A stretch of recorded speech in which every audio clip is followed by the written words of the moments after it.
زندہ جاویدہ ہے پیغام کربلا کا، زندہ جاویدہ ہے پیغام کربلا کا۔ الرحمن الرحیم الحمد للہ رب العالمین بارئ الخلائق اجمعین، والصلاة والسلام على جميع الأنبياء والمرسلين، سيما من سمي في الآفاق بأحمد وفي الأرض بأبي القاسم محمد،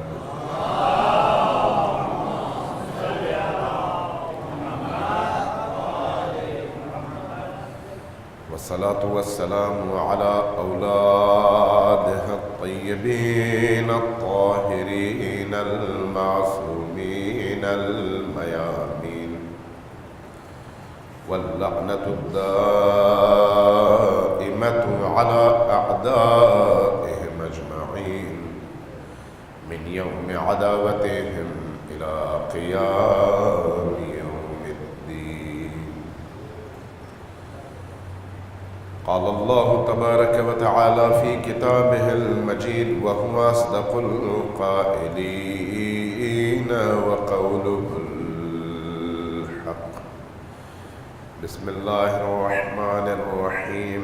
الذين قالوا ربنا الله ثم استقاموا تتنزل عليهم الملائكة صلوات الله.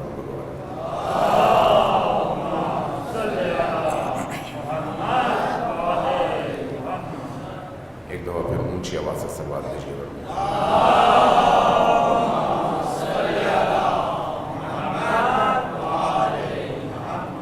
تیسری دفعہ زیادہ اونچی آواز سے صلوات دیجیے گا.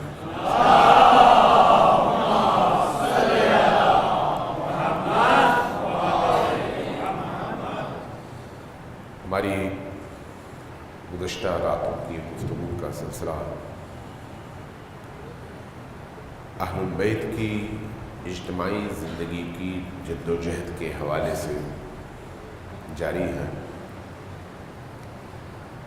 مطمع نظر یہ ہے کہ اس موضوع کے تحت اہل البیت کے مقام اور مرتبے کو بھی واضح کیا جائے، ان کے سیاسی اور اجتماعی مقام سے بھی قوم کو آشنا کیا جائے، اور یہ بتایا جائے کہ ان کی مخالفت میں یا ان کے مقابلے میں جو ادوار گزرے اور جس طرح کے لوگوں نے سٹینڈ لیا، اس کے مقابلے میں اہل البیت کا رول اور اہل البیت کا کردار کیا رہا.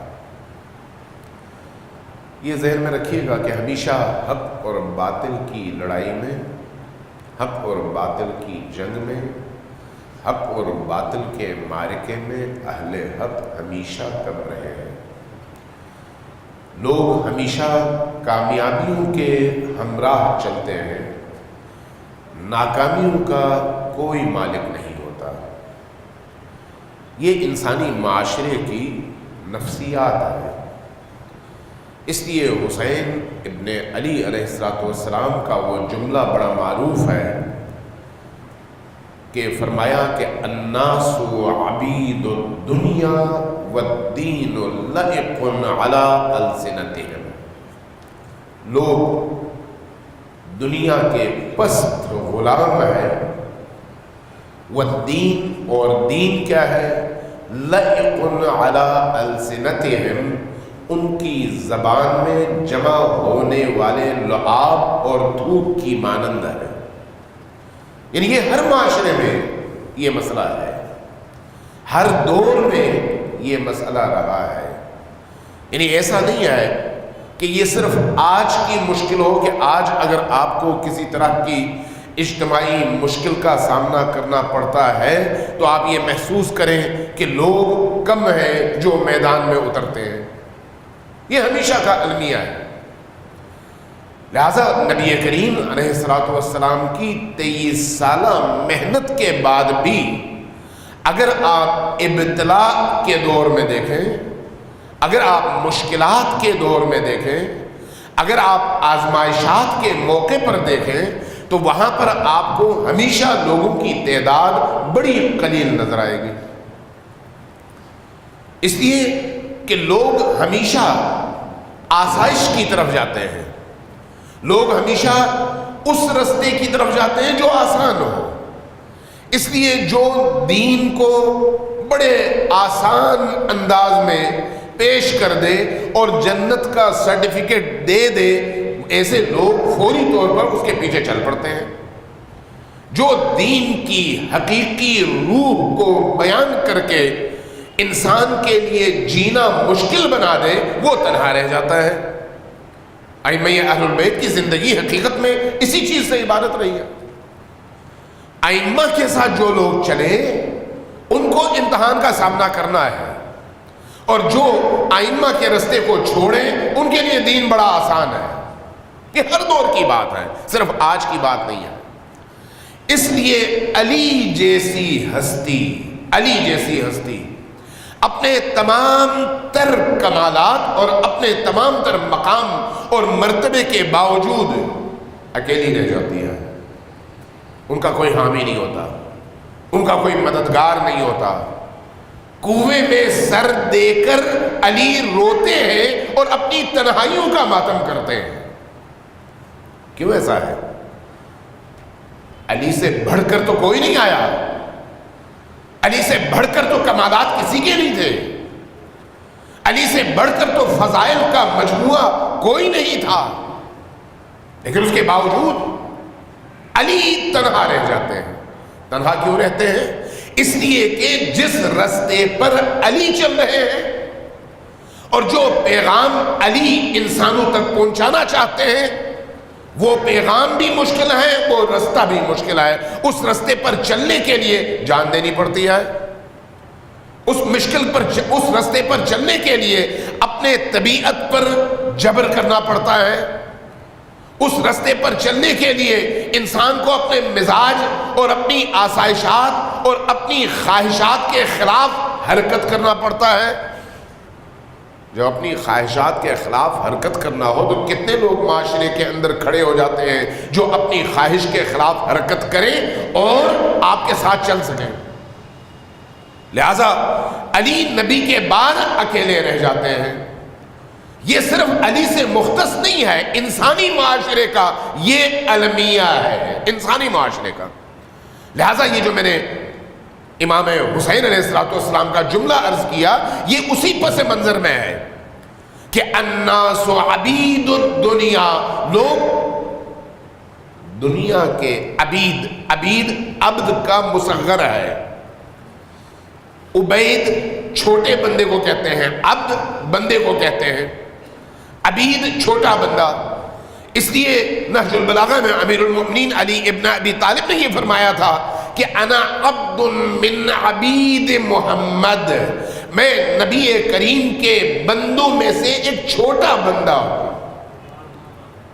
ہم علی کو جس مقام پر دیکھنا چاہیں، لیکن جب نبی کے مقابلے میں دیکھیں گے تو نبی سے چھوٹے ہی پائیں گے، اور یہ خود علی کا اپنا فرمان ہے، انا عبد من عبید محمد، میں محمد کے عبید یعنی چھوٹے بندوں میں سے ایک عبد اور ایک بندہ ہوں۔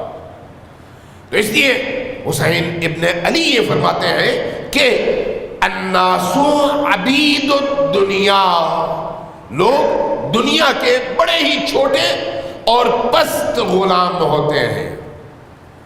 لہذا جب وقت امتحان آتا ہے، جب آزمائش کا موقع آتا ہے، تو اس آزمائش اور امتحان کے موقع پر عبد کی عبدیت کا پتہ چلتا ہے، انسان کے جوہر کا پتہ چلتا ہے، اور جب ایسا موقع آئے جہاں پر انسان کو دو میں سے ایک رستے کا انتخاب کرنا پڑے، ایک اپنی خواہشات کی تسکین اور دوسرا دین کی سربلندی اور دین کا انتخاب، تو وہاں پر خود حسین ابن علی علیہ السلام کے اپنے جملے کے مطابق، اپنے فرمان کے مطابق، دین لوگوں کی زبان کا تھوک بن جاتا ہے. زبان کا تھوک جس کو آپ تھوک دیتے ہیں لیکن اس کے لیے قربانی دینے کو تیار نہیں ہوتے. اسی لیے نبی کریم کو انسانی معاشرے کے اس مزاج کا علم تھا کہ یہ لوگ استقامت نہیں دکھا پائیں گے، لہذا نبی کریم نے 23 سال تک محنت کی. 23 سالوں میں مجبوروں کو، بے کسوں کو، بے سہاروں کو سہارا دیا، انہیں طاقت دی، انہیں احساس دیا کہ آپ کی شخصیت ہے، آپ کی حیثیت ہے، آپ کا وزن ہے. ان کو جن کے اندر اپنی حرمت کا احساس نہیں تھا ان کو احساس دیا. جو لوگ احساس کمتری میں تھے ان کو احساس کمتری سے نکالا. جن کے اندر یہ کیفیت تھی کہ اپنے سامنے کسی کو بھی دیکھ لیتے تو سر جھکا لیتے تھے، ان کو ایسی جرأت دی کہ بڑے سے بڑے فرعون اور بڑے سے بڑے اپنے زمانے کے نمرودوں کی آنکھوں میں آنکھیں ڈالنے کے قابل بنایا. لیکن اس کے ساتھ ساتھ انہیں پھر بھی یہ خوف تھا کہ اگر میں اہل البیت کے حوالے سے، علی کے حوالے سے، آل علی کے حوالے سے کوئی ایسی بات کروں گا تو فوری طور پر بہت سارے لوگ ایسے نکل آئیں گے جن کو اپنی دنیا ان کے مقابلے میں تاریک نظر آئے گی. لہذا نبی کریم نے 23 سالوں کے دوران ہر موقع پر کوشش کی. دو طرح سے میں نے کل اشارہ کیا تھا کہ جہاں موقع ملا وہاں پر گراؤنڈ بنایا، جہاں موقع ملا وہاں پر فضائل علی کو بیان کرنے کی کوشش کی، جہاں پر موقع ملا وہاں پر اپنے اہل البیت کی عظمتوں کو بیان کرنے کی کوشش کی، جہاں پر موقع ملا وہاں پر علی کے مقام کو بیان کیا، علی کی شخصیت کو بیان کیا اور لوگوں کے دلوں میں علی اور آل علی کی محبت کا ایندھن جمع کرنا شروع کیا. 23 سال گزر گئے، 23 سال. اور اس پورے عرصے میں جہاں قرآنی آیات نازل ہوئی وہیں علی اور آل علی کو ان آیات کی مصداق کے طور پر معاشرے کے سامنے، اس امت کے سامنے پیش کر کے بتایا کہ یہ آیتیں اس علی، کسی اور کے نہیں، اس علی کی منزلت اور شان میں نازل ہوئی ہیں. یہ مسلسل ایک عمل ہے، مسلسل عمل. لہذا بہت سارے لوگوں کو ناگوار بھی گزرتا تھا، بہت سارے لوگوں کو تکلیف بھی ہوتی تھی، اور نبی کریم کو یہ معلوم تھا کہ ان لوگوں کو تکلیف ہوتی ہے. وہ علی جس نے مشرکین کے بڑے بڑے سرداروں کا سر قلم کیا ہو، اس سے مشرکین کی آل و اولاد کو تکلیف ہونا کوئی غیر فطری بات نہیں ہے، فطری بات ہے کہ ان کو تکلیف ہونی ہے. لہذا جب آخری حج کا موقع تھا، آخری حج کا، اس موقع کو نبی کریم نے پرکھنا شروع کیا کہ کیا اس حج کے موقع پر علی کے اس مقام اور میرے بعد جانشینی کے مسئلے کو میں اٹھا سکتا ہوں یا نہیں. آپ یہ دیکھیے کہ حج کے دوران، آخری حج کے دوران جہاں جہاں خطبے دینے تھے وہاں پر تاریخ نے لکھے ہیں، ان خطبات کا تذکرہ ہے، چاہے وہ منا میں ہو، چاہے وہ مشعر میں ہو، چاہے وہ مزدلفہ میں ہو، چاہے وہ طواف کے بعد خود خانہ کعبہ کے مطاف میں ہو. جہاں جہاں نبی کریم کو موقع ملا وہاں پر آپ نے حج کے حوالے سے، انسانی زندگی کے حوالے سے، لوگوں کے مزاج کے حوالے سے، لوگوں کی ذمہ داریوں کے حوالے سے، آئندہ آنے والے واقعات کے حوالے سے مسلمانوں کے فرائض اور ان کی ذمہ داریوں کا تعین کیا اور ان کو بتاتے رہے. یہ بتانے کا سلسلہ جاری رہا.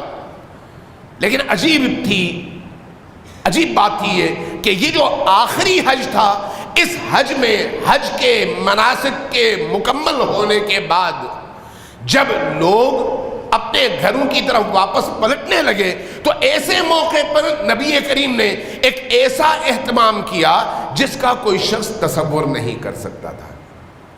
وہ اہتمام کیا ہے کہ جب آپ نکلے اور 18 ذی الحج کو غدیر خم کے میدان میں پہنچے تو اس مقام پر پہنچنے کے بعد اچانک آیت نازل ہوئی، اے رسول اب آخری وقت ہے، آخری فرصت ہے، اس کے بعد ایسا موقع ملنا نہیں ہے۔ تاریخ نے لکھا ہے کہ 1,20,000 سے زیادہ حاجی تھے، 1,20,000 سے زیادہ حاجی، اس لیے اہتمام ہوا۔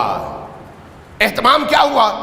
پیچھے سے آنے والوں کا انتظار کیا گیا، آگے جانے والوں کو پیچھے بلایا گیا، چونکہ خم کا میدان، غدیر کا وہ پانی کا جوہر جہاں پر مختلف اطراف سے پہاڑیوں سے پانی جمع ہوتا تھا اور آتا تھا، اور وہاں پر ایک جوہر بنا ہوا تھا جہاں سے لوگ پانی استعمال کرتے تھے، اس مقام پر وہی اتری، یا ایھا الرسول بلغ ما انزل الیک من ربک، کہ اللہ کے رسول آج اس چیز کا ابلاغ کر دیجئے جو اللہ نے آپ تک پہنچائی ہے۔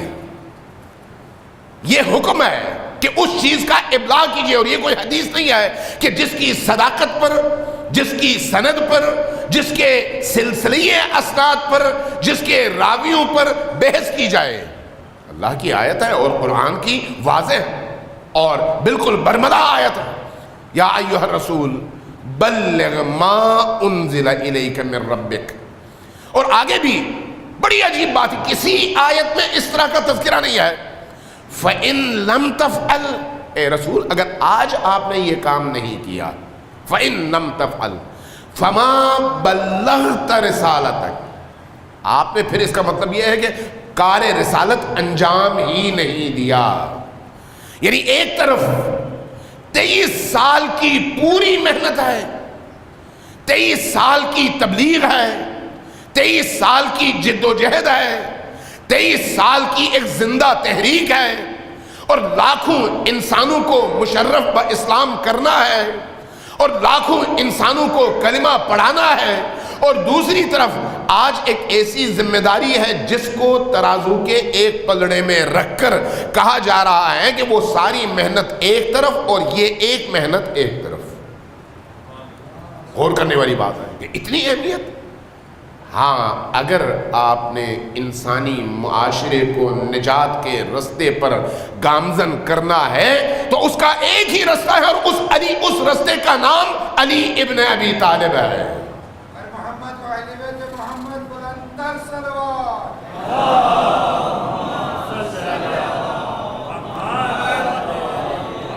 ذرا اونچی آواز سے صلوات بھیجیے پر محمد و آل محمد۔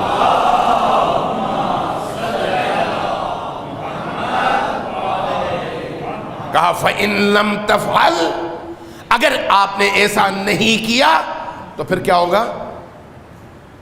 پھر ایسے ہے جیسے آپ نے فما بلغت رسالت، آپ نے جیسے رسالت کا کام انجام ہی نہیں دیا۔ لیکن آگے ایک اور جملہ بھی ہے، اور وہ جملہ بڑا عجیب ہے، وَاللَّهُ يَعْصِمُكَ مِنَ النَّاسِ، اے رسول آپ کے دل میں جو ایک دھڑکا ہے، ایک پریشانی ہے کہ کچھ لوگ مخالفت کریں گے اور فساد برپا کریں گے اور خلاف میں بولیں گے اور کوششیں کریں گے کہ میری اس بات کو رد کریں کہ رسول نے اپنے ہی بھائی کو اپنا جانشین بنایا۔ تو اللہ کیا کہتا ہے؟ وَاللَّهُ يَعْصِمُكَ مِنَ النَّاسِ، اے میرے رسول آپ کو پریشان نہیں ہونا چاہیے، اللہ آپ کی حفاظت کرے گا، اللہ آپ کی حفاظت کرے گا، آپ کو خوفزدہ نہیں ہونا چاہیے۔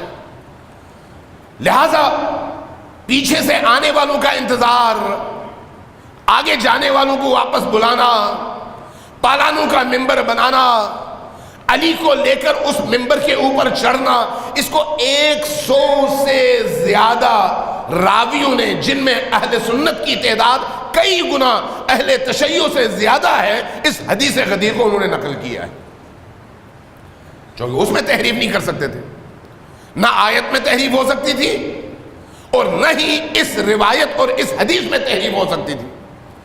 علامہ امینی نے، صاحب الغدیر نے اس موضوع پر کتاب لکھی 12 جلدوں پر۔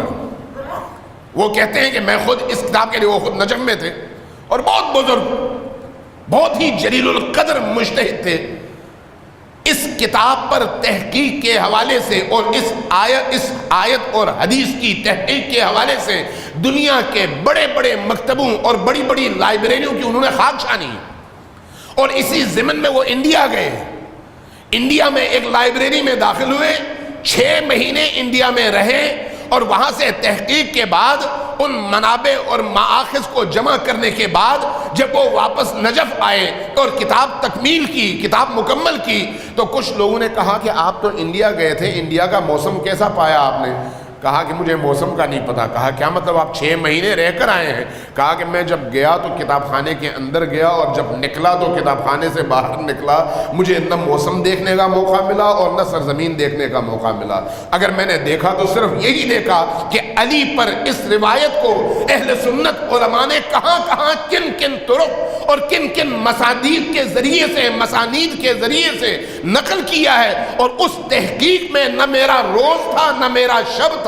روز و شب صرف کرنے کے بعد میں نے اپنی تحقیق مکمل کی اور واپس نجف آ گیا۔ صلوات بھیجیے بر محمد و آل محمد۔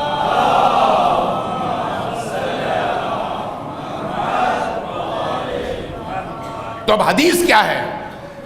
یعنی نبی کریم کا انداز دیکھیے۔ نبی کریم ایک طولانی خطبہ دیتے ہیں، اور خطبے میں وہ تمام باتیں دوبارہ دہراتے ہیں جو انہوں نے پہلے دہرائی ہیں۔ نئی بات ان تمام خطبوں میں صرف ایک ہے۔ وہ کیا ہے؟ وہ یہ ہے کہ سامعین کو مخاطب کر کے سب سے پہلے ایک سوال کرتے ہیں، الست اولا بکم من انفسکم، کیا میں تمہاری جانوں پر، تمہاری نفسوں پر تم سے زیادہ حق رکھتا ہوں یا نہیں رکھتا؟ کیا مطلب ہے اس کا؟ اس کا مطلب قرآن کی ایک واضح آیت ہے، النبی اولا بالمؤمنین من انفسہم، یہ نبی وہ ہے جس کو تم سے زیادہ اختیار حاصل ہے، تمہیں اپنے آپ پر وہ اختیار حاصل نہیں ہے جو اس نبی کو تم پر حاصل ہے۔ کیا مطلب ہے اس آیت کا؟ کیا مطلب ہے؟ آپ اگر اپنے جسم کو نقصان پہنچانا چاہیں تو آپ کو اللہ نے یہ اختیار نہیں دیا۔ یہ جسم آپ کے پاس امانت ہے، اللہ کی طرف سے امانت ہے، یہ جان اللہ کی طرف سے امانت ہے۔ آپ اس جان کو استعمال کر سکتے ہیں، نقصان نہیں پہنچا سکتے۔ لہٰذا اگر آپ خودکشی کرنا چاہیں تو حرام ہے، اگر آپ اپنا بازو کاٹ کر پھینکنا چاہیں تو حرام ہے، جذباتیت میں اپنے آپ کو کسی چیز سے مار کر زخمی کرنا چاہیں تو حرام ہے، چونکہ شریعت نے اس کام کی اجازت آپ کو نہیں دی کہ آپ بلا کسی جائز مقصد کے، بلا کسی جائز ہدف کے، بلا شریعت کی اجازت کے اپنے آپ کو نقصان پہنچائیں۔ لیکن اگر نبی کہیں کہ تم اپنی گردن اڑا دو، پھر اگر نبی فرمائیں کہ تم اپنا بازو کاٹ کر پھینک دو، پھر نبی کو یہ اختیار اللہ نے دیا ہے۔ نبی کو ہماری جانوں پر ہم سے زیادہ اختیار حاصل ہے۔ ہم چاہے ہمارا دل چاہے یا نہ چاہے، اگر نبی نے کہا تو پھر ہم مجبور ہیں اپنا گلا کاٹنے پر، ہم مجبور ہیں اپنا سر کاٹ کر ان کے سامنے پیش کرنے پر، اس لیے کہ یہ اختیار اللہ نے نبی کریم کو دیا ہے۔ لہذا اللہ کے رسول نے غدیر میں سب سے پہلا سوال یہ کیا ہے تاکہ لوگوں کو نفسیاتی طور پر، معنوی حوالے سے تیار کیا جا سکے کہ بعد میں لوگ مکر نہ جائیں۔ پوچھا الست اولا بکم من انفسکم، کیا میں تمہاری جانوں پر تم سے زیادہ حق اور اختیار رکھتا ہوں یا نہیں رکھتا؟ اولا واو لام یہ سے ہے، ولی واو لام یہ سے ہے، مولا واو لام یہ سے ہے۔ مولا ہو یا اولا ہو یا ولی ہو، سب کا مادہ ایک ہے، سب کا مادہ ایک ہے، سب کی بنیاد اور اساس اور بیس ایک ہے، واللہ یولی۔ اور اس کا معنی کیا ہے؟ جب آپ کہتے ہیں ولایت، اردو میں بھی جب ولایت کا لفظ استعمال ہوتا ہے تو یہ حکومت کے معنی میں استعمال ہوتا ہے۔ اردو میں بھی اگر قدیم اردو کو دیکھیں، آج کل جو ہے ظاہر ہے لوگوں کو اردو بھی بھول گئی ہے اور لوگ اردو اب بول نہیں سکتے، لیکن اگر اپنے قدیم مصنفین اور محققین کی کتابوں میں آپ غور کریں تو وہاں پر آپ کو یہ بات نظر آئے گی، ولایت فلان، فلان ولایت، فلان ولایت، فلان ولایت، ولایت سے مراد کیا ہے؟ حکومت۔ تو یہ جو اللہ کے رسول نے 23 سال تک محنت کی اور محنت کرنے کے بعد ایک ریاست قائم کی، اس ریاست کو اللہ کے رسول کی ولایت کہا جاتا ہے، رسول اللہ کی ولایت۔ اس لیے اس ولایت میں رہتے ہوئے صلوات بھیجیے بر محمد و آل محمد۔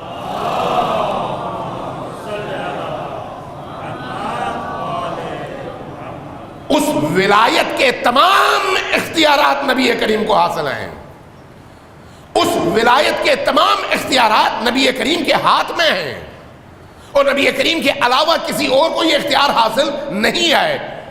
اور اس ولایت کا تعلق آپ کے ظاہری قوانین سے بھی ہے، اور آپ کے باطن و آپ کی روح اور آپ کے ارادوں اور آپ کے جسم و جان سے بھی ہے۔ لہذا نبی کریم کو یہ ولایت اللہ نے عطا کی ہے، چونکہ اللہ نے عطا کی ہے اس لیے اللہ کی عطا کردہ اس ولایت کا اعتراف وہ پہلے لیتے ہیں اپنے سامنے والوں سے۔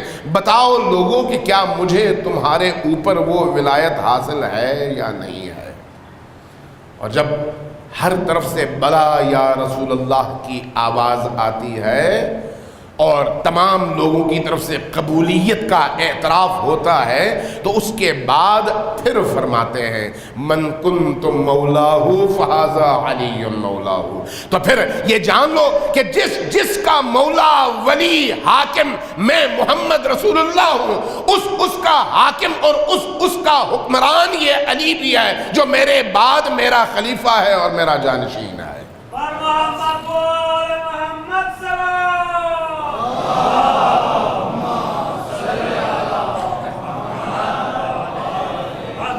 ایک دفعہ پھر صلوات بھیجیے بر محمد و آل محمد۔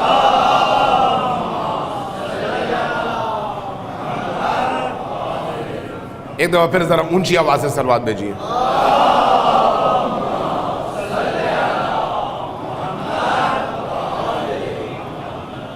اب یہاں پر ہمارے اہل سنت علماء نے بھی چونکہ روایت کو تو نقل کیا ہے، ایک بہت بڑے دیوبندی عالم دین ہیں، سید ہیں سید لال شاہ بخاری، دیوبندیوں کے بڑے بڑے علماء کے استاد شمار ہوتے ہیں۔ انہوں نے ایک کتاب لکھی حدیث غدیر کے نام سے، اور اس کتاب میں بڑا علمی انداز اختیار کیا، اس تمام واقعے کو نقل کیا۔ وہ ایک نہیں ہے، درجنوں اس طرح کی کتابیں موجود ہیں۔ میں ایک کا حوالہ دے رہا ہوں۔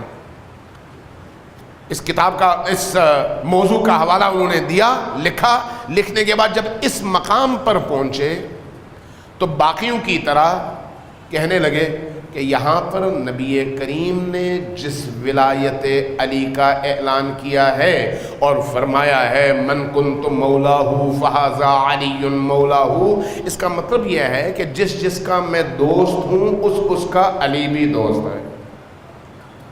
اور یہی موقف باقی تمام اہل سنت علماء نے بھی اپنایا۔ اب بڑا سمپل سا سوال ہے کہ نبی کریم اپنی زندگی کے آخری حج کے موقع پر پیچھے اتنے خطبے دیے جانے کے بعد،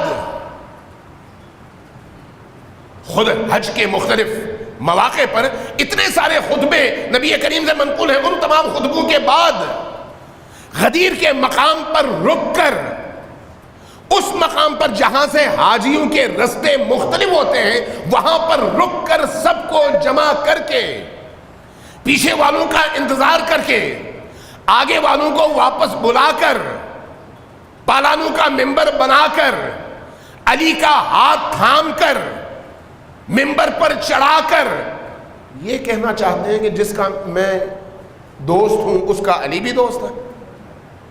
کیا کوئی ذی شعور شخص ایسا استدلال کر سکتا ہے؟ کیا امت کو نہیں پتا تھا کہ یہ دوست سے زیادہ نبی کے بھائی ہیں؟ کیا امت کو نہیں پتا تھا کہ جب عقد اخوت باندھا جا رہا تھا اور تمام مسلمانوں کو مہاجروں کو انصار کے ساتھ، انصار کو مہاجروں کے ساتھ بھائی بھائی بنایا جا رہا تھا، تو اس وقت علی کو بچا کے نبی نے رکھا اور کہا کہ نبی کا بھائی علی ہے۔ اب اس کے بعد اتنا عرصہ گزارنے کے بعد آج جب آیت نازل ہوتی ہے یا ایھا الرسول بلغ ما انزل الیک من ربک، تو پھر اس مقام پر آ کر نبی صرف یہ کہیں کہ علی جس کا بھائی ہے، میں جس کا بھائی ہوں، میں جس کا دوست ہوں، علی بھی اس کا دوست ہے۔ اس سے زیادہ علی سے خیانت اور کوئی نہیں ہو سکتی۔ یہ علی سے خیانت ہے، اور اس کی وجہ بھی یہی ہے کہ وہ مجبور ہیں، ہمارے دوست وہ مجبور ہیں، چونکہ اگر علی کی ولایت کو اس ولایت اللہ، ولایت رسول اور حاکمیت کے معنی میں قبول کریں تو پھر ان کی بنیادیں ختم ہو جاتی ہیں۔ اب ان بنیادوں کو بچانے کے لیے غدیر کا انکار بھی نہیں کر سکتے، اس لیے کہ آیات بھی ہیں، روایات بھی ہیں، اور 100 سے زیادہ طریقوں سے یہ منقول ہے، اس لیے انکار بھی نہیں کر سکتے۔ اب جب انکار نہیں کر سکتے تو ایسی توجیہ پیش کریں جس کے نتیجے میں عام عوام کو قائل کیا جا سکے، جن کا علمی مقام اور فکری مقام کم ہے۔ لہذا یہ جو ولایت ہے، یہ کوئی معمولی چیز نہیں ہے عزیزان من۔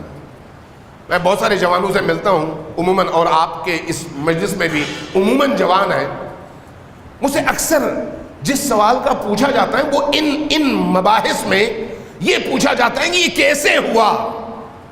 ضروری ہے آج ہمارے ہر جوان کو ولایت علی کے خد و خال کے حوالے سے علم ہو، اور ائمہ کی اس اجتماعی جد و جہد میں جو تلخیاں، جو سختیاں ائمہ اطہار نے برداشت کی ہیں اس کا علم ہو، اور علم تبھی ہوگا جب ان موضوعات پر ہم بار بار بات کریں اور لوگوں کے ذہنوں کو کھولیں کہ ائمہ اطہار نے اس ولایت کو ہم تک پہنچانے کے لیے کتنے زہر کے پیالے پیے ہیں۔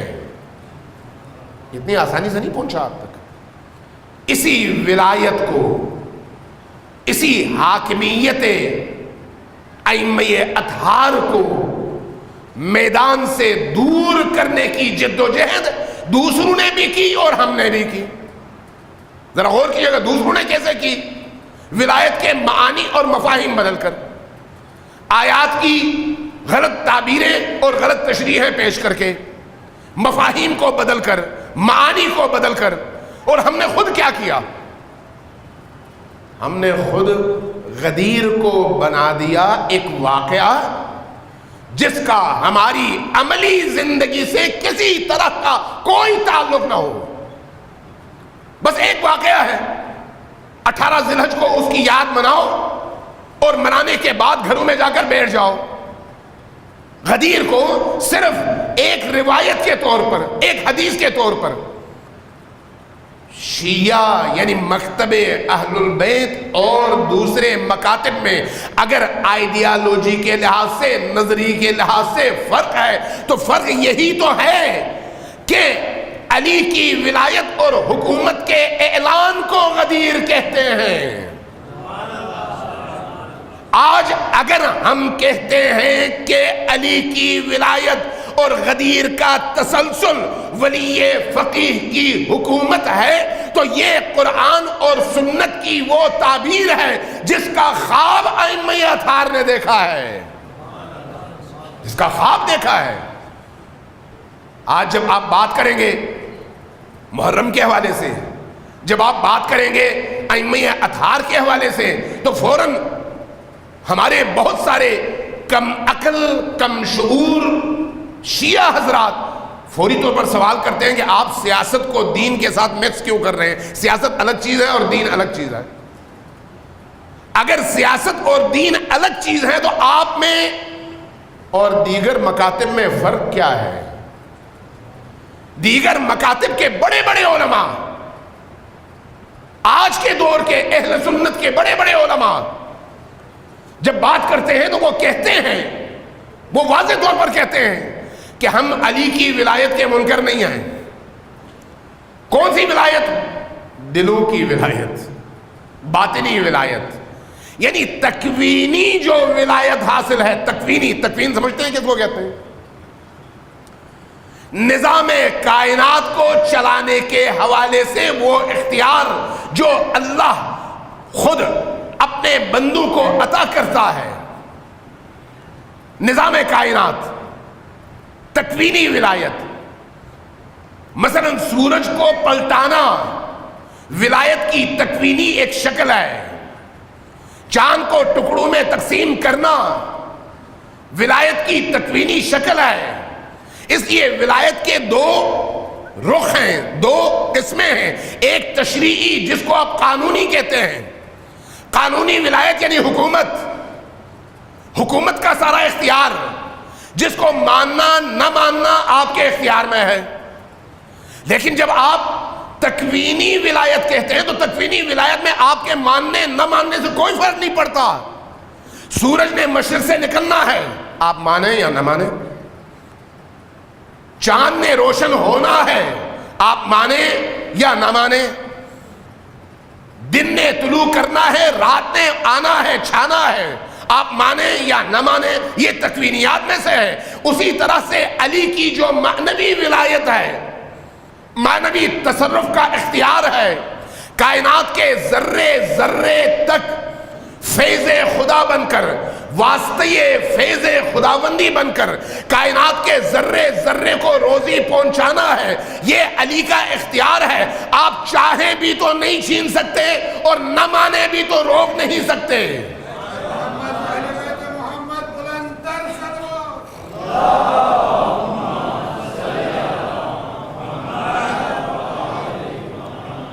تو اس میں بہت سارے اہل سنت علماء بھی یہ عقیدہ رکھتے ہیں۔ اور اب شیعوں کے جو بعض ذاکر، بعض خطبہ، کم علم کم فہم، وہ جب سیاست اور دین کو الگ الگ کرنا چاہتے ہیں اور آپ کی اجتماعی جد و جہد پر انگلی اٹھانا چاہتے ہیں تو کہتے ہیں میں سیاست کو دین کے ساتھ مکس نہ کرو، عزاداری دین ہے اور احتجاج سیاست ہے۔ اگر عزاداری دین ہے اور احتجاج سیاست ہے تو جا کر زینب کبریٰ سے پوچھو، حسین ابن علی سے پوچھو۔ حسین ابن علی نے اپنے وقت کے حاکم کے ظلم کو للکارا اور زینب کبریٰ نے اس ظالم حاکم کے ظلم کو انسانوں تک پہنچا کر بے نقاب کر کے اس کی نفرتیں لوگوں کے دلوں میں پیدا کر کے اہل البیت سے ان کو اسی عزاداری کے ذریعے سے جوڑا۔ یہ عزاداری لا الہ الا اللہ کی طرف سے ہے، ظلم کی نفی، ظالم کا انکار، ظالم کے مقابلے میں کھڑے ہونا اور مظلوم کی حمایت کے لیے میدان میں اترنا، مظلوم کی حمایت کے لیے اپنے پورے وجود کے ساتھ میدان میں کھڑے ہونا۔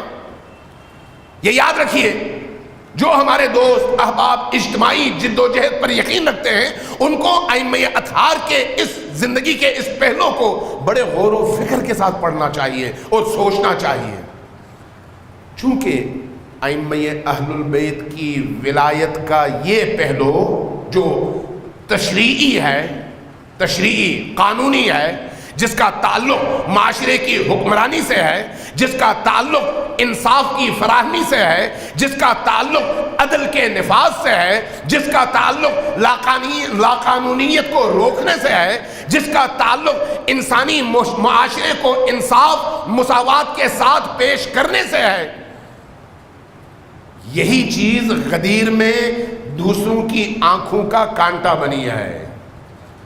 ورنہ علی کی جو باطنی ولایت ہے اس سے دوسروں کو کوئی پریشانی نہیں تھی۔ علی کے مقابلے میں اگر لوگ کھڑے ہوئے تو وہ اسی تشریعی ولایت کے مقابلے میں کھڑے ہوئے، تکوینی ولایت کو چھین نہیں سکتے تھے، لہذا تشریعی ولایت کے مقابلے میں کھڑے ہوئے۔ اور اس تشریعی ولایت کا مطلب کیا تھا؟ علی کو حکومت نہ کرنے دو۔ آج بھی اگر جد و جہد ہوتی ہے تو وہ یہی ہے کہ علی والوں کو حاکم نہ بننے دو۔ جو ائمہ اطہار کی 100 سالہ جد و جہد اور مومنٹ ہے، تحریک ہے، اس پوری تحریک کا مقصد کیا ہے؟ اللہ کی حاکمیت کو زمین پر قائم کرنا اور ولایت اللہ کی لڑی میں انسانی معاشرے کو پرونا۔ ذرا غور سے سنیے گا میں کیا کہہ رہا ہوں کہ ائمہ اطہار کی ان 250 سالہ زندگی کی جد و جہد کا حاصل کیا ہے؟ کیا ائمہ کو نہیں پتا تھا؟ کیا ائمہ نہیں جانتے تھے کہ وہ اپنی زندگی میں یہ کام نہیں کر پائیں گے؟ لیکن اس کے باوجود انہوں نے کیا۔ کیا امام حسن کو نہیں معلوم تھا کہ ان کی حکومت 6 ماہ سے آگے نہیں بڑھے گی؟ لیکن انہوں نے کیا اور جد و جہد کی اور میدان میں رہے۔ کیا خود امیر المؤمنین کو یہ نہیں پتا تھا کہ 19 رمضان کی سحر کے موقع پر ان پر ضربت پڑے گی اور 21 کو وہ شہید ہوں گے؟ پتا تھا۔ تو پھر انہوں نے اسے چند دن پہلے ایک بڑا لشکر تشکیل دیا، ایک چھاؤنی بنائی تاکہ وہاں پر اپنے لشکر کے سپاہیوں کی تربیت کر سکیں، تاکہ اسلام اور خلافت الہیہ کے سرحدوں کو درپیش مشکلات کا مقابلہ کیا جا سکے۔ کیوں ان کو نہیں معلوم تھا کہ انہوں نے شہید ہونا ہے؟ تھا، لیکن انہیں یہ بھی معلوم تھا کہ میرا کام یہ ہے کہ جب تک میں زندہ ہوں اس ولایت کی حفاظت بھی کروں اور اس ولایت کو آگے چلانے کا اہتمام بھی کروں۔ لہذا اپنی عملی زندگی میں جد و جہد ہر امام نے کی۔ تمام ائمہ یہ جانتے تھے کہ ہماری زندگیوں میں اسلامی اور الہی حکومت قائم نہیں ہوگی، لیکن جد و جہد ہر امام نے کی۔ لہذا آپ عملاً دیکھتے ہیں، عملاً آپ دیکھیں کہ جتنے بھی ائمہ آئے، امیر المؤمنین سے لے کر امام حسن عسکری تک،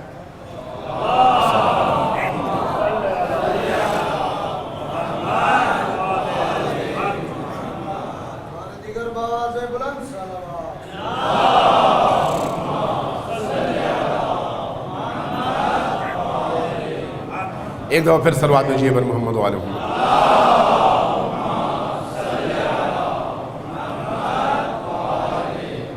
جتنے بھی ائمہ آئے ان تمام ائمہ کی زندگی میں ایک چیز مشترک ہے، آپ کی بھی یقیناً توجہ ہے، وہ کیا ہے کہ ان ائمہ سے سب سے زیادہ محبت پابرہنہ لوگوں نے کی، غریبوں نے کی، اس استحصال شدہ طبقے نے کی، مستضعف طبقے نے کی، سب سے زیادہ محبت، سب سے زیادہ عقیدت کا اظہار انہوں نے کیا، اور ان کی سب سے زیادہ دشمنی حاکموں کے دلوں میں رہی، حکومتوں کے دلوں میں رہی۔ جو ائمہ گھر بیٹھے اللہ اللہ کر رہے ہوں، ان سے کسی حاکم کو کیا خوف ہو سکتا ہے؟ توجہ ہے آپ کی؟ جاگ رہے ہیں یا سو رہے ہیں؟ جن حاکموں سے اگر ائمہ اطہار گھروں میں آرام سے بیٹھے ہوتے، درس و تدریس میں اپنی زندگی گزار رہے ہوتے، ان کی ایکٹیویٹیز اور ان کی فعالیتوں سے معاشرے کے اندر تلاطم نہ ہوتا اور انسانی معاشرے کو بیدار کرنے میں ان کا کوئی رول نہ ہوتا، اگر وقت کے ظالم حاکموں کے مکروہ چہروں سے اسلام اور خلافت کا نقاب نوچنے میں ان کا بنیادی کردار نہ ہوتا، تو پھر ان ائمہ سے حاکموں کو دشمنی کیوں ہوتی؟ عملی طور پر کوئی امام ایسا نہیں گزرا جس پر حاکم نے اپنے دور میں اپنی بساط کے مطابق زیادہ سے زیادہ ظلم روا نہ رکھا ہو۔ ہر امام کے ساتھ، حتیٰ امام سجاد کے ساتھ۔ امام سجاد کربلا کے بعد سخت ترین حالات میں رہے، سخت ترین حالات میں، ان سخت ترین حالات میں جب لوگ روایت نبوی اور روایت علوی سننا چاہتے تھے تو امام سجاد کے گھر نہیں آ سکتے تھے، امام سجاد ان کے پاس بھی نہیں جا سکتے تھے. ایسے موقع پر لوگ پانی بھرنے والے ماشکیوں کی صورت میں آتے, پانی لے کر اندر جاتے, روایت سنتے, حدیث سنتے, حکم سنتے, واپس آتے اور لوگوں تک پہنچاتے تاکہ حاکموں کی نظر نہ پڑے اور ائمہ اپنا فریضہ انجام دیتے رہے. ائمہ نے کبھی بھی اپنی عملی زندگی میں اس جد و جہد سے ایک قدم, ایک انچ پیچھے نہیں رکھا. یہ کون سی جد و جہد ہے؟ حکومت کے قیام کی جد و جہد, ظلم کی حاکمیت کے خاتمے کی جد و جہد, ظلم کے نظام کو ختم کرنے کی جد و جہد, اور اس کے مقابلے میں عدل کے نظام کی حاکمیت کی جد و جہد. سب نے یہ کوشش کی. لہذا آپ یہ دیکھتے ہیں کہ جتنے بھی معصومین آئے, جتنے بھی ائمہ آئے, ائمہ اہل البیت, امام حسن عسکری تک, سب کے سب جام شہادت نوش کر کے گئے. کوئی بھی ایسا نہیں ہے جس نے گھر میں اپنی پوری زندگی بسر کرنے کے بعد طبیعی اور نیچرل لائف پورا کر کے جس نے وفات قبول کی ہو اور وفات پائی ہو. کوئی ایسا نہیں. کسی کو زہر سے مارا گیا, کسی کو تلوار سے مارا گیا, کسی کو زندانوں میں 18 سال یا 14 سال رکھ کر بھی آخر کار دوبارہ زہر دے کر شہید کیا گیا. کسی کو صرف 25 سال کی عمر میں شہید کیا گیا, 25 سال کا جوان امام. کسی کو 28 سال کی عمر میں, کسی کو 34 سال کی عمر میں, کسی کو 40-42 سال کی عمر میں, کسی کو 48 سال کی عمر میں. آپ ذرا یہاں پر دیکھیں کتنی عمروں کے لوگ بیٹھے ہوئے. اس سے آپ کو اندازہ ہوگا کہ 25 سال کے امام سے اس وقت کے حاکم کو کتنا خطرہ درپیش تھا کہ اس امام کے وجود کو بھی وہ برداشت نہیں کرتا تھا. لہذا ائمہ اطہار کی اس اجتماعی جد و جہد میں جو چیز سب سے نمایاں نظر آتی ہے وہ ولایت اہل البیت اپنے تشریعی معنی میں ہے, تکوینی معنی میں نہیں. لہذا یہ بات سمجھنے کی ضرورت ہے, سمجھانے کی ضرورت ہے, بتانے کی ضرورت ہے کہ ہاں ہمیں فخر ہے کہ ہم اگر کسی مکتب کا نام لیتے ہیں تو وہ مکتب وہ ہے جو کسی ایک فرقے کے لیے نہیں بلکہ عالم انسانیت کے لیے نجات کا پیغامبر ہے. ہم اس مکتب کے ماننے والے ہیں جو مکتب بنی نوع بشر کے لیے آیا ہے, کسی فرقے اور مسلک کے لیے نہیں. ہمیں فخر کے ساتھ سر اٹھا کر, سینہ تان کر, مکمل اعتماد کے ساتھ دنیا کو بتانے کی ضرورت ہے, اور انہی عزاداریوں کے ذریعے سے بتانے کی ضرورت ہے. ہاں ہم آئے ہیں اور مکتب لے کر آئے ہیں, اور وہ مکتب لے کر آئے ہیں جس کی قسمت میں لکھا ہوا ہے کہ اس کا غلبہ پوری دنیا پر ہوگا. یہ امید ہے, یہ مستقبل ہے, اس مکتب کا مستقبل ہے. اس لیے کہ یہ مکتب مکتب خدا ہے, اس لیے کہ یہ مکتب مکتب رسول ہے, اس لیے کہ یہ مکتب مکتب علی ہے, مکتب اہل البیت ہے, اور اس کی قسمت میں اللہ نے غلبہ لکھا ہے. اور آج یہ غلبہ آپ کو دنیا کے مختلف گوشوں و کنار میں پھیلتا ہوا, پھلتا ہوا اور اپنا قبضہ جماتا ہوا, اپنے غلبے میں اضافہ کرتا ہوا نظر آ رہا ہے. اب 40 سال پہلے, 30 سال پہلے سوچ سکتے تھے؟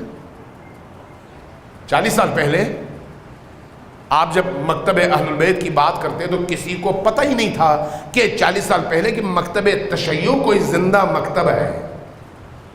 صرف 40 سال پہلے کے ریسرچ پیپرز دیکھیں آپ انٹرنیٹ سے اٹھا کر, صرف 40 سال پہلے, زیادہ کی بات نہیں کر رہا, 40 سال پہلے کے دنیا بھر کے ریسرچ پیپرز میں تشیع ایک گمنام فرقے کے طور پر تو تھا, لیکن معاشرے کے اندر ایک مؤثر مکتب اور آئیڈیالوجی کے طور پر اس کا کوئی تعارف نہیں تھا. لیکن آج اس نظریے کی وجہ سے, جس کو نظریے یہ ولایت کہتے ہیں, جس کو نظریے یہ امامت کہتے ہیں, آج اگر عالم اسلام میں, عالم اسلام میں اسلام کی قابل قبول اور لائق تحسین کوئی صورت نظر آتی ہے جس میں گلے کاٹنا نہ ہو، جس میں بربریت نہ ہو، جس میں ظلم نہ ہو، جس میں خودکش حملہ نہ ہو، جس میں بے گناہوں کو چیرنا پھاڑنا نہ ہو، جس میں دو چیزیں واضح طور پر نظر آئیں، ایک عصمت اور معصومیت اور دوسری مظلومیت۔ عصمت اور معصومیت عقل کی انتہا ہے، عقل کی انتہا، کہ کوئی مکتب ایسا ہو جو معصوم ہو۔ مکتب کی بات کر رہا ہوں، مکتب کی، ہمارا مکتب معصوم ہے اس لیے کہ معصوم سے منقول ہے۔ اور اسی طرح سے دوسرا اس کا پہلو مظلومیت ہے۔ طول تاریخ میں اگر خودکش حملے ہوئے تو وہ اس مکتب کے خلاف، اگر قاتلانہ حملہ ہوا تو اس مکتب کے خلاف، اگر سر کاٹا گیا تو اس مکتب کے پیروکاروں کا، اگر تہہ تیغ کیا گیا تو اس مکتب کے پیروکاروں کو۔ لیکن اس کے باوجود اس مکتب کے اندر استدلال اور دلیل کی قوت اتنی مضبوط تھی کہ وقت کے گزرنے کے ساتھ ساتھ اس مکتب کی جڑیں مضبوط تر ہوتی چلی گئیں، اور سامنے جتنے بھی مکاتب تھے ان کا کھوکھلا پن دنیا کے سامنے پھلتا اور نظر آتا چلا گیا۔ لہذا آج جب کمپیریٹیولی مطالعہ کیا جاتا ہے تو کہا جاتا ہے کہ یہ وہ مکتب ہے جس میں اعتدال بھی ہے اور عدل بھی ہے۔ عدل ہماری شناخت ہے۔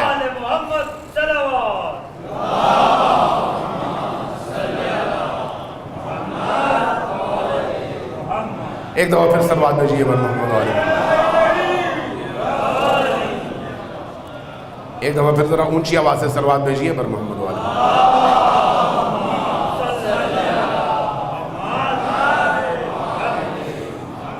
عزیزان گرامی،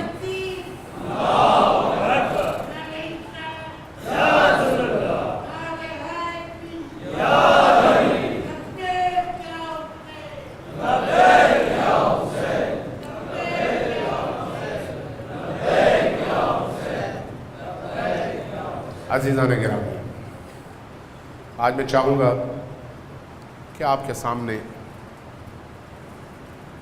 حبیب خدا بھی ہے، حبیب علی بھی ہے اور حبیب حسین بھی ہے، ان کے بارے میں چند جملے عرض کروں۔ میں مصائب بہت زیادہ نہیں پڑھتا، لیکن یقین جانیں جب میں حبیب ابن مظاہر کے حوالے سے مصائب کی تاریخ پڑھتا ہوں تو ایک ایک جملہ انسان کو رلا دیتا ہے، ایک ایک جملہ رلا دیتا ہے۔ عجیب شان پائی ہے حبیب ابن مظاہر نے۔ حسین سے عشق کی ابتدا بچپن سے ہوتی ہے۔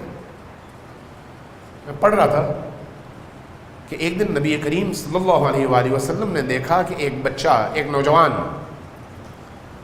حسین کے پیچھے پیچھے جا رہا ہے۔ قریب گئے، اس کا ہاتھ تھاما،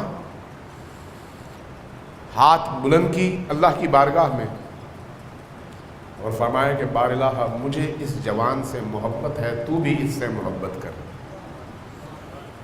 کسی صحابی نے پوچھا یا رسول اللہ، آپ کو اس جوان سے کیوں محبت ہے؟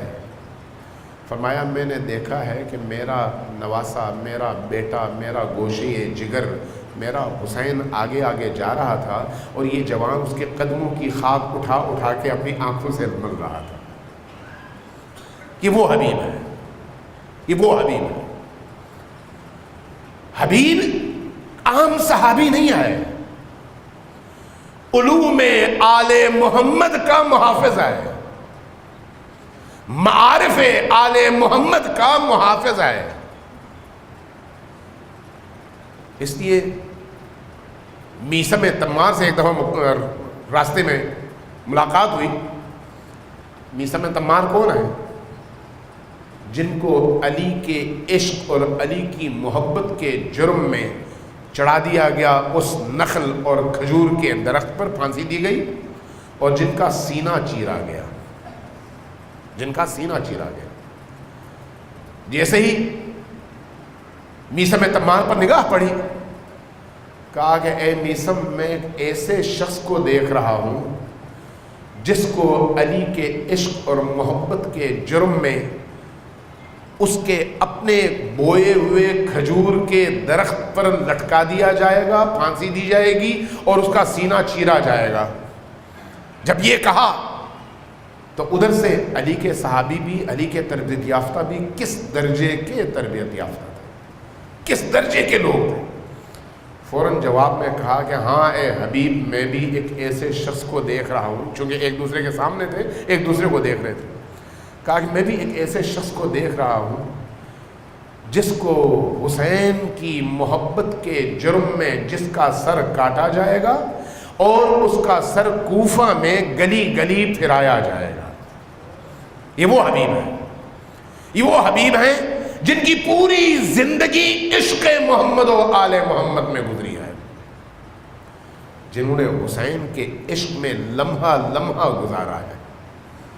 یہ حبیب کوفہ میں ہے، کربلا میں لشکر کربلا پہنچ چکا ہے۔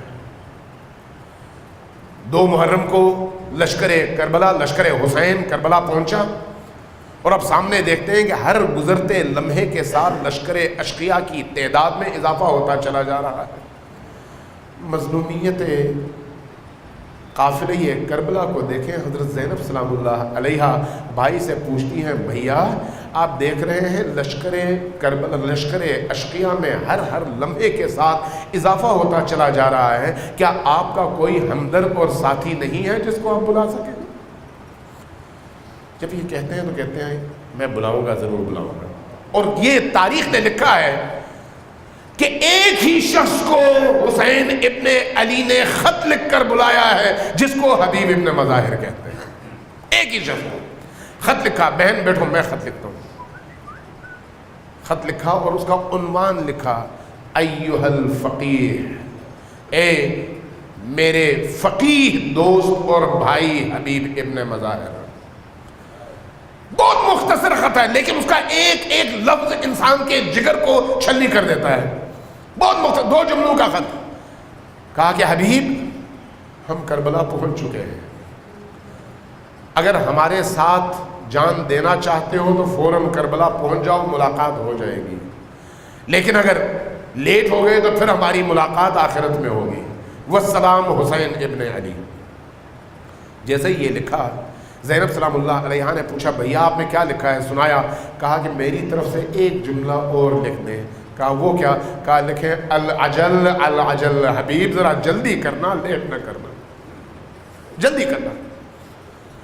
حبیب مسلم ابن اوسجہ کے ساتھ کوفہ میں ہیں، کربلا سے کوفہ کا فاصلہ زیادہ سے زیادہ 1.5 دن کا رستہ ہے اگر پیدل چلا جائے گھوڑوں پر۔ حبیب کے نام خط لکھ کر حسین کا سپاہی پہنچ جاتا ہے کوفہ میں۔ حبیب بازار سے مہندی خرید رہے ہیں تاکہ اپنی سفید داڑھی کو سیاہ کر سکیں۔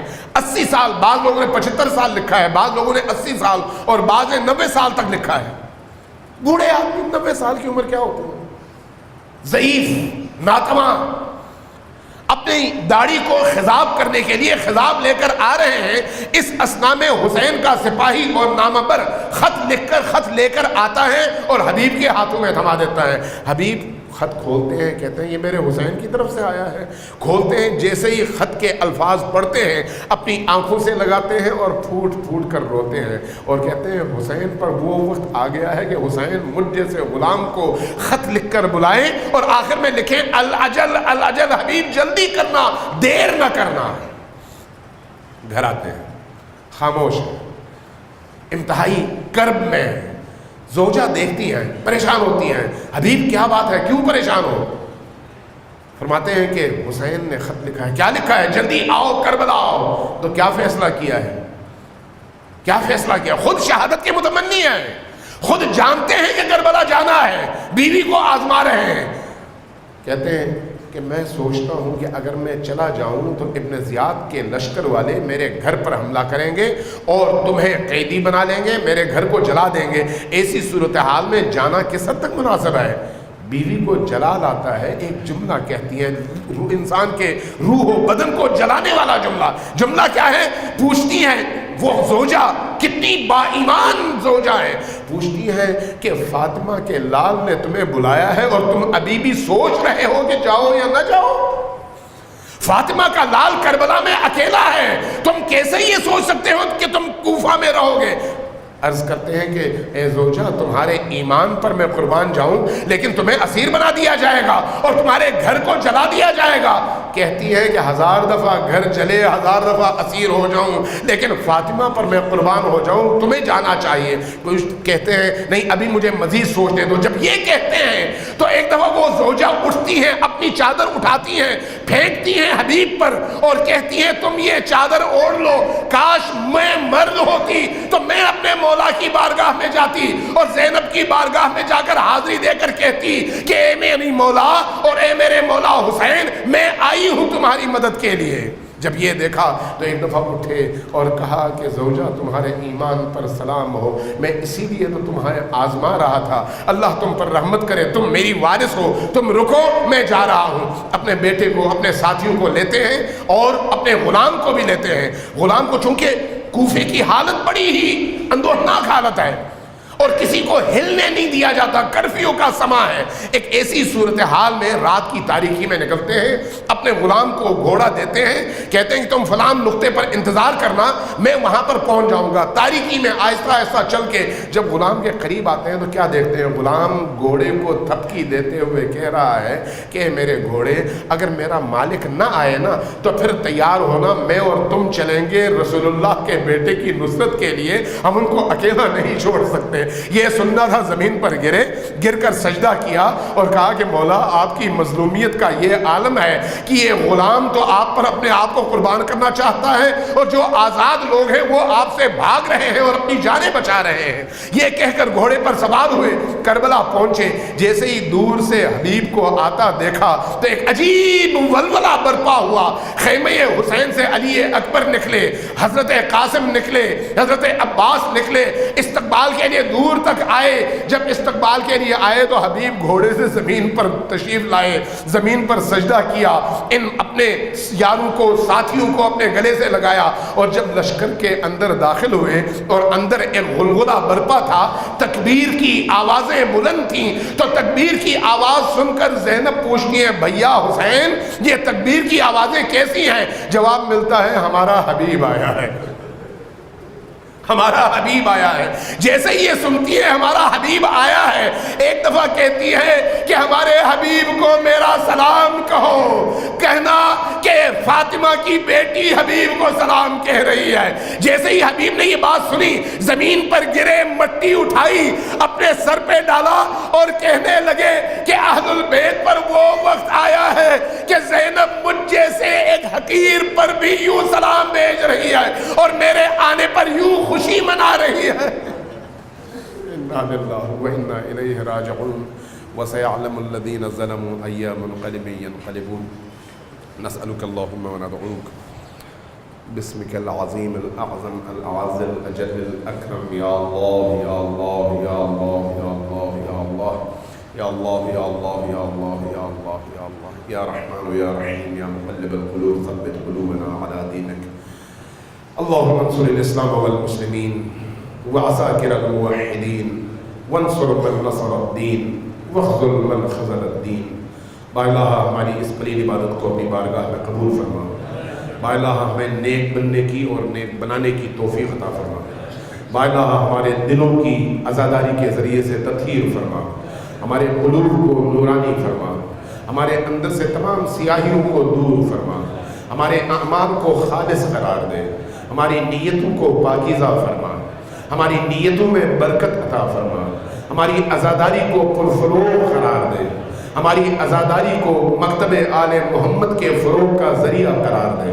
بااللہ ہم سے وہ کام لے جس سے اہل البیت کو خوشی ہوتی ہو، بااللہ محمد و آل محمد کے قلوب کو ہم سے راضی فرما، علی و آل علی کے قلوب کو ہم سے راضی فرما، ہمارے ماضی کے تمام گناہوں کی بااللہ تجھے کربلا والوں کا واسطہ ہے مغفرت فرما، بالا بہت گناہگار لوگ ہیں، ہمارے پاس اگر حسین کی محبت کا سرمایہ نہ ہو اور یہ چند اشکوں کے قطرے نہ ہو تو ہماری نجات ناممکن ہے۔ باراللہ تجھے حسین کا واسطہ ہمیں نجات عطا فرما۔ باراللہ امام عصر کے ظہور میں تعجیل فرما۔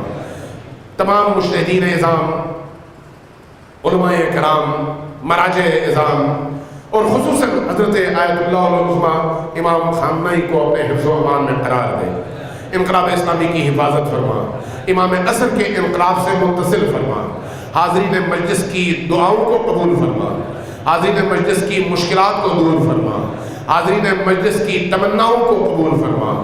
باراللہ جن کے ہاں بیمار ہیں انہیں شفاء عاجل و کامل عطا فرما۔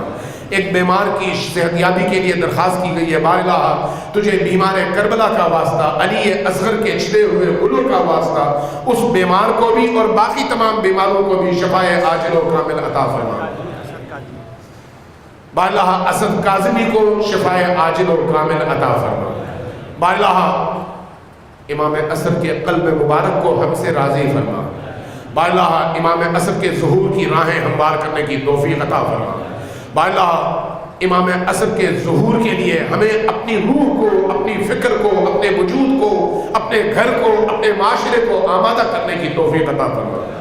باراللہ امام عصر کے اس لشکر میں ہمیں بھی شامل ہونے کی توفیق عطا فرما۔ باراللہ ہماری آنکھوں کو غلبہ اسلام اور غلبہ مکتب تشیع کے مناظر دکھا دے۔ باراللہ دشمنان اسلام اور دشمنان تشیع کو نیست و نابود فرما۔ جو لوگ عزاداری کی راہ میں روڑے اٹکاتے ہیں انہیں اگر قابل ہدایت ہے تو ہدایت عطا فرما، اگر وہ قابل ہدایت نہیں ہے تو نیست و نابود فرما۔ باراللہ ہمیں عزاداری سید الشہداء کی حفاظت کے لیے ایک دوسرے کے ہاتھ میں ہاتھ دے کر متحد ہو کر اپنے پورے وجود کے ساتھ میدان میں کھڑے رہنے کی توفیق عطا فرما۔ باراللہ ہم سب حقیر گناہگار تیری بارگاہ میں اس محرم میں حاضر ہیں، تجھے اس محرم کی پاکیزگی کا واسطہ ہماری خطاؤں سے درگزر فرما، ہمارے مرحومین کی مغفرت فرما، ہمارے شہداء کو شہداء کربلا کے ساتھ محشور فرما۔ باراللہ ہمیں بھی جام شہادت نوش کرنے کی توفیق عطا فرما۔ باراللہ ہمارے سرخ خون سے اسلام کی آبیاری فرما۔ باراللہ ہمیں اس انعام سے جس کو تو نے شہادت قرار دیا ہے اور اپنے اولیاء کے لیے مخصوص کیا ہے، ہمیں بھی اس سے سرفراز فرما۔ ربنا تقبل منا انک انت السمیع العلیم برحمتک یا ارحم الراحمین وصلی اللہ علی محمد وآلہ الطاہرین۔ صلوات بھیجیے بر محمد و آل محمد اور ماتم حسین۔